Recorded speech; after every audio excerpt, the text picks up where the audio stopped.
Bonjour Leo and welcome back to my channel. Claude here. Thank you for joining me for your December tarot reading. I hope you are all doing well. And as always, for the monthly spreads, I have split my deck into three piles. We have the major arcana right here for the major energy of your month. Over there we've got the court cards, which is how you're advised to show up this month in order to maximize the energy, and the minor arcana right there to delve into your message. I'm going to be using the Naked Heart Tarot deck by Gillian Wilde. I have reviewed this deck on my channel and I will drop you a link in the description box below if you're interested in checking out the deck for yourselves and maybe getting it. So I have also published your Tarot Birth Cards readings for December at the beginning of this month. That will be in the description box below and at the end of the video. I suggest that you watch them because they may give you additional information or may resonate better with you, depending on the circumstances. So as always, please remember those are general readings. They will not resonate with everybody. So let's see what we have for you. What is the main energy for my Leo Aquarians, please? What do they need to hear for their highest good for the month of December? So we have the Death card. I will take it. It wanted to come out. So a deep transformation. And obviously I will go in detail for the meanings of the cards when they're all out. So let's see what core cards you are advised to embody.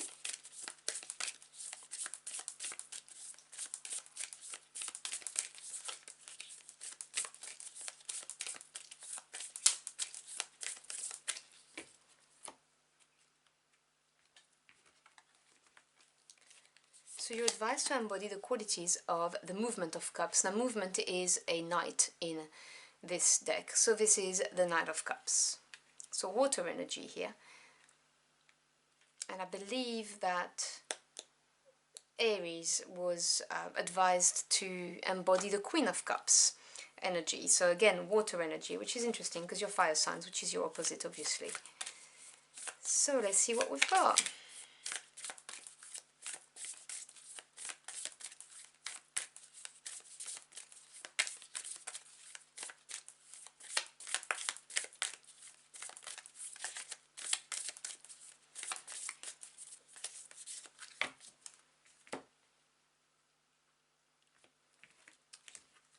Alright, so we have the Six of Wands. Now there's a bit of fire in your reading. The Two of Swords. And the Seven of Wands. Five of Wands, I did see. Fire in your reading. Let me move them up, you can't see them, I'm sorry. Just realised that you can't really see them. Seven of Swords. And the Three of Swords.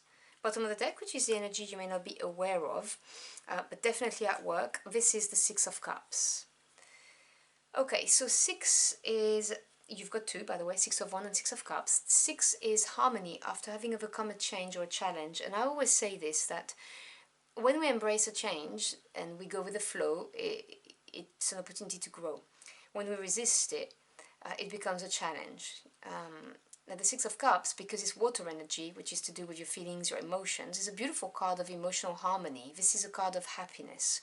Now, yes, sometimes it may be talking about reminiscing about the past, because, you know, as humans, we have a tendency of looking back on the past with rose-tinted glasses. So there may be a little bit of that. It may also refer to as a a long-term relationship, but with someone you've known for a long time. Not necessarily someone you're still in a relationship with, but someone you've known, you know, for quite a number of years. But I am definitely getting this longing is the word they're saying to me for some reason. That's not a word I would normally use for the Six of Cups, but yeah, longing, that's for someone out there. And, you know, just thinking, oh, you know, the past was so much better, that kind of thing.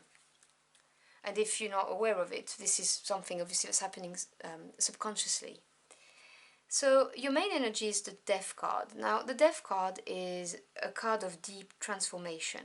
This is saying that something has to die for something even better to be born out of the ashes. That's why some tarot readers refer to it as the Phoenix Rising card, you know, rising out of the ashes. But this is a deep transformation.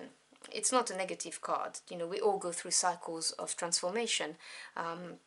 And obviously it can be to do with anything. It could be to do with your career, it could be to do a deep transformation emotionally, it could be a spiritual transformation. So obviously, you know, take what resonates.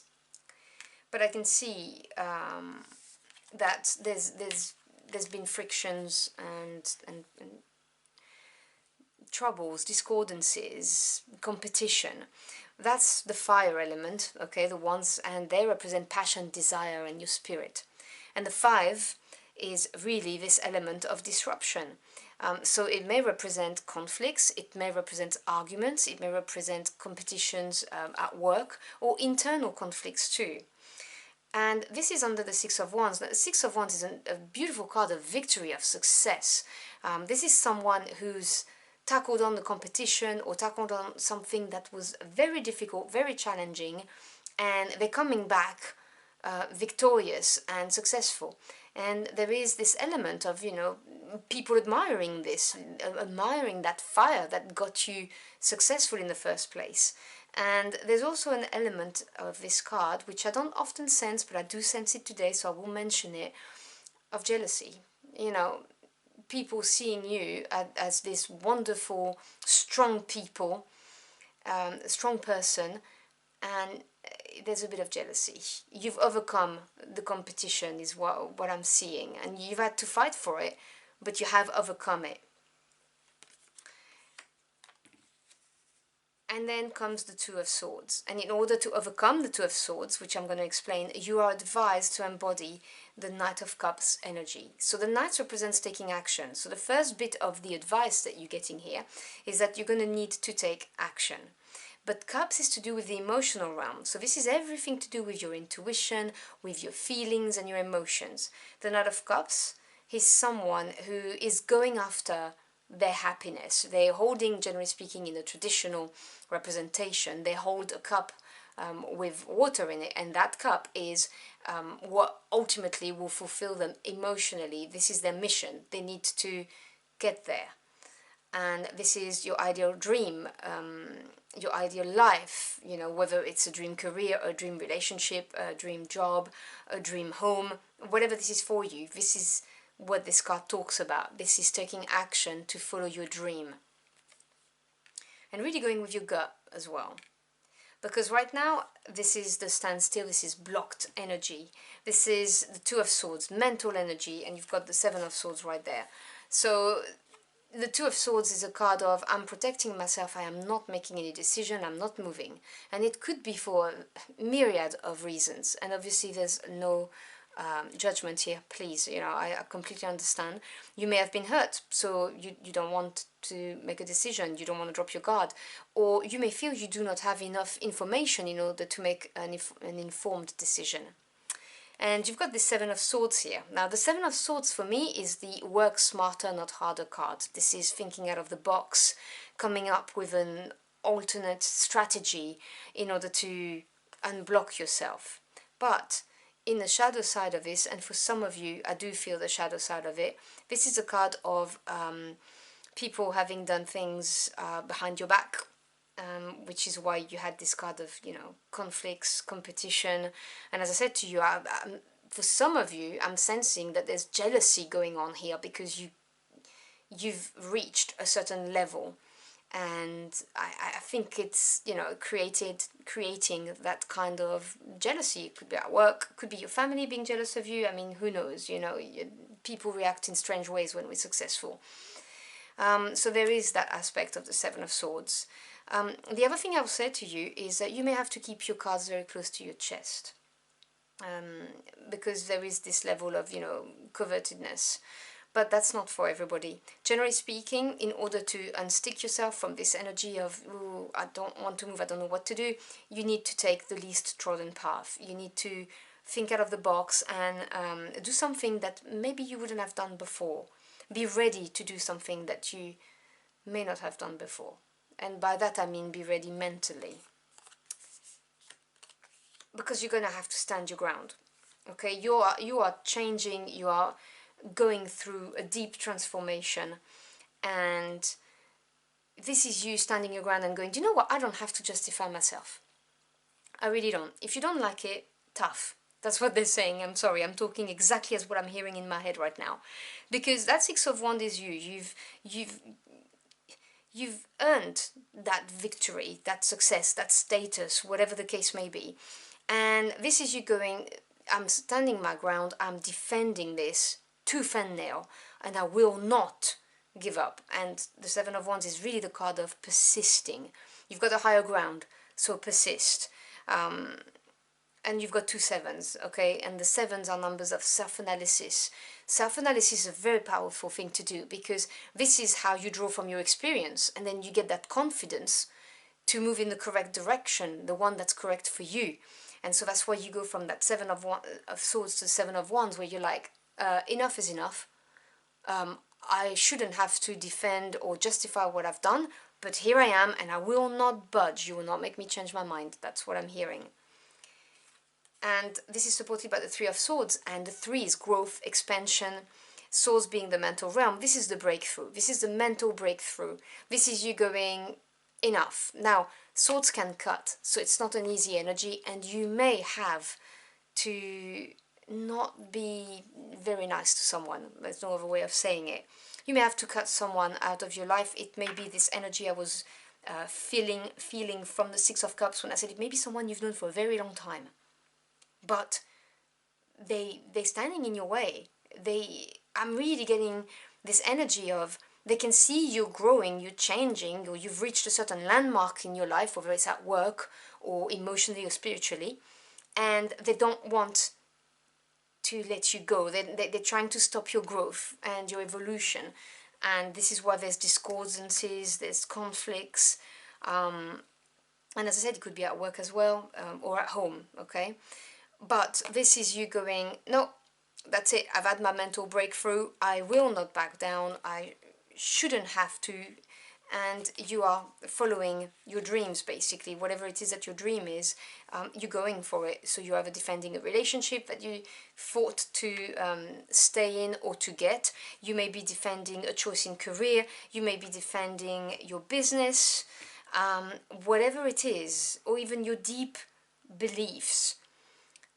You go from, this, oh my guard is up, that I don't want to say or do anything, I'm just gonna let them talk and let them do this, and then you go, do you know what, enough is enough. Seven of Swords, you go, no, I'm done with that, I'm done with you doing things behind my back, and I'm gonna stand my ground, and I'm gonna cut you off.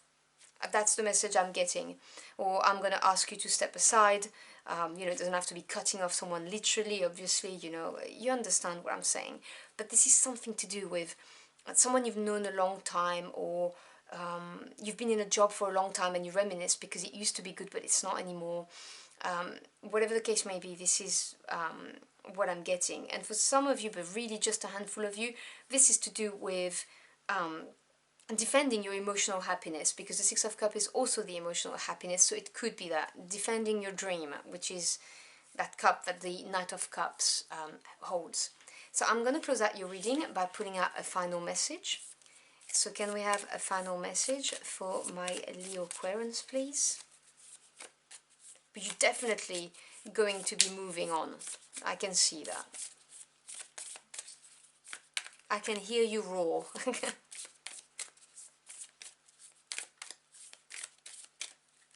Let's see, this card right here is calling Seven of Cups.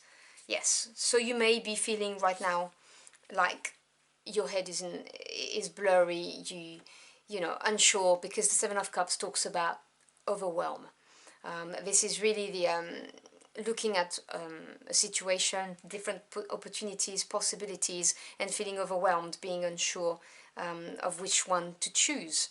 But this is not going to continue, because it is part of the process of the deep transformation you're going through with the Death cards. So this is your spirit team saying, yes, we understand, this is how you're feeling, but you will see this, you'll see the right cups for you, basically, is what they're saying. With the Three of Swords that just cuts right through that, you're going to see which one is the best for you, and you're gonna have that fierceness which is very much known and loved for Leo people, to defend it and to go for it.